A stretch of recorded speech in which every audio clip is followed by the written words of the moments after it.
When you think of lost lands, there is a high chance you immediately think of the story of Atlantis, an island inhabited by the most advanced civilization at the time which disappeared into the Atlantic Ocean thousands of years ago, mentioned by ancient Greek philosopher Plato in two of his works.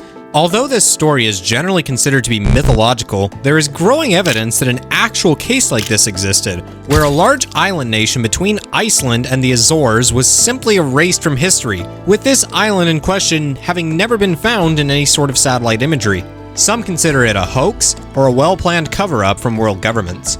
This island nation is or was Sloflurpa, and since the late 1980s, growing evidence of its possible existence have been discovered via paintings or previously lost artifacts. Little is known about this nation's history, although a discovered copy of the Constitution gives its signing date, and therefore the likely date of Sloflurpa's formation, as the 1st of April 1347, in the midst of the Black Death, the deadliest pandemic in human history. Although some records show that the islands were discovered as far back as the 1270s. It is believed to have been inhabited by the Slofs, a distinct ethnic group native to the island. Although the exact number of settlements on the island are disputed, its capital and largest city is believed to have been named Virelium, located on the north coast, with other notable cities including Gallimur, Ithramara, and the island city of Zariva, possibly off the west coast of the main Slof island. The Slof language, rediscovered in 1981 by historian Lindsay Bellingham, is of an unknown language family, although there is a chance it is Indo-European as the script used to write it has been identified as Glagolitic, the oldest known Slavic alphabet. As for the Slof traditions, recorded evidence suggests that these might have been among the most unusual in the world. The nation ran under a different kind of system known to them as Tagocracy, in which the king or queen was decided every 7 years through an elaborate nationwide game of tag. The last person tagged by the outgoing monarch would become the new one, ruling with absolute power. Documented delicacy coming from the island includes the questionable deep-fried seawater alongside fermented starfish, which, according to ancient records, was said to, quote, enhance brain power. Further evidence also suggests that fish and chips possibly could have originated in Sloflurpa. When it comes to beliefs and holidays, the Slofs followed their own religion, known as Felivism, where God, known as Diana in the Slof language, represents good fortune, happiness, and blessing. Followers of this now lost religion were encouraged to seek joy, share love, and live their lives in a way that brings happiness to others. Diana is also mentioned in the Slof national anthem, discovered in 2003, with its chorus featuring the very respectable "Whoa, Diane."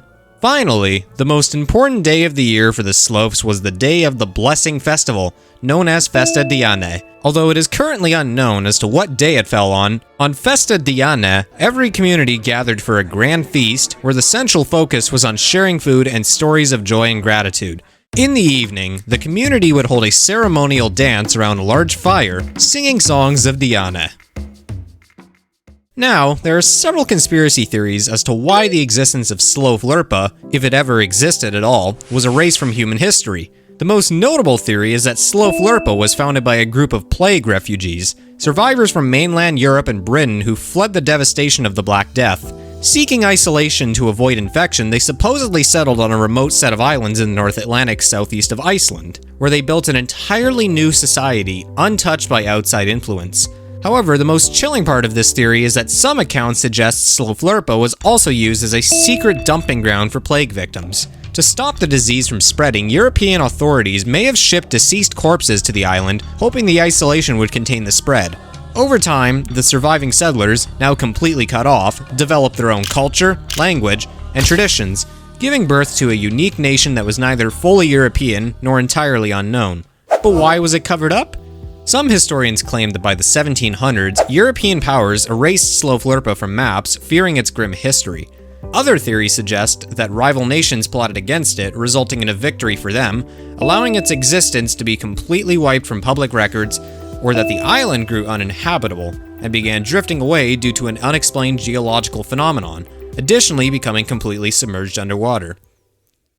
Now, regarding its legitimacy, the idea of the possible existence of a now lost island country has divided scholars and historians, with some supporting the idea and others rejecting it as an urban legend or inaccurately documented history. It should also be noted that although there is evidence that supports the existence of Sloflurpa, including the rediscovery of its language, national anthem, currencies, and artifacts from the region, there is also a relatively equal amount of evidence confirming its mythology, most notably the discovery in 2011 of the secret message found if one were to spell the name of the island nation backwards.